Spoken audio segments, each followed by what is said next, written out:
So I don't really remember my mom, but she was always moving around, like looking for the next thing to do. It was complicated. It didn't give us any type of stability. When I had my son, William, I didn't have my driver's license. I didn't have a car. I didn't finish high school, so it was hard to find a good paying job, but my son was my motivation. One of the causes of stress that I had before I started Families First was that I didn't have a support group around. I just didn't have anybody to help me with my kids. My mom became really sick and I took custody of my brothers. And during that time, I became pregnant with our son, Chris. I think the challenges that parents are facing within my workshops are like challenges that any parent face. Is how do you navigate this complex world while you're parenting? When Chris got here, it was difficult. He was really colicky, and I didn't know how to deal with that. I was trying to get used to the idea that I was a mom, and now it felt like I was a mom that wasn't wanted. When William was 5, we were provided with housing, and that's how I got to find out about this program, Families First. Here they call it Parents Cafe. You get to sit down with other parents just to hear what they go through. It's like, I'm not the only one. They can come in and participate in workshops that are facilitated by parent educators. And then there are parent cafes where the parents actually lead themselves. And so it's just 16 weeks full of knowledge and understanding and connection. They learn from each other, and they're also able to hear different opinions on different subject matters. And it's really important, that family-to-family contact.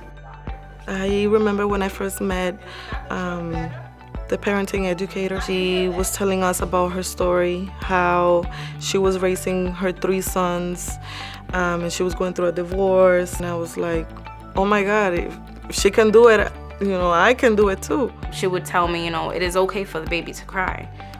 If you feel like you need a break from the baby crying, you can always just place him in his crib and just have those 5 minutes to yourself, which was the biggest step into parenting for me, because he cried so much and because he was always so uncomfortable. It's really great to see the parents come in the beginning and to see them towards the end and see the difference that it makes, the aha moments that they have. It helped me because I knew that it wasn't that my son didn't love me as the mom that he was given. It was more like he was trying to figure out who I was just as much as I was trying to figure out who I was. No one knows how to parent, you just drop into it. And so they come with that mindset of, I want to know. They come with a mindset of being open and sharing. And when they get there, they see like-minded parents. Now, if I see a parent that I met in the class and she's struggling with something, or they'll come up to me like, I remember you. You was in the class. Can you help me with this or that? And, now we got a connection. Now I just, besides the program, now we're connecting in the community because of Families First.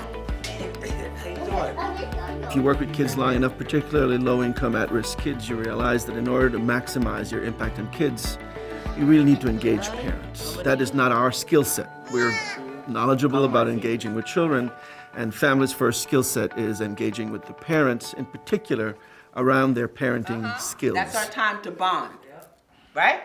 So if I'm bonding right here, I'm giving them... I have learned in this program that to understand my kids, to try to understand them. Every kid is different. And that even though I might feel like I'm not doing a good job, somehow, everyone goes through it. The single most important person in maximizing a positive outcome for a child in those first 3 to 5 years is actually their parents. So it's a no-brainer for us to work with Families First to engage parents when the children are at their youngest, because investing in the parents when those kids are at this age will provide and produce a return on that investment for years to come. Those little things. If you're teaching them every day, I would tell them, you're men in training. Now I stop everything and I listen to my kids and I express to them, and if they need a question or if they want something, I listen to them before I wouldn't listen. Mommy, I just saw a man in baseball. seen them. I think that parents come back time and time again because their mission is aligned to Families First mission, which is to support them as parents, to be the best that they can be, and to nurture healthy relationships with their children. That's our mission and that's their goal. They support me, to whatever I want to do. If I want to take over the world, they're like, we're right with you, Gigi. Now that we're expecting another baby, I'm not as flustered or as nervous as I was before.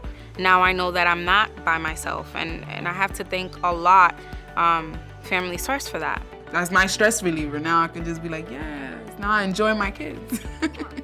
Families First has been my Bible, my mother, and my guidance, and it definitely does work.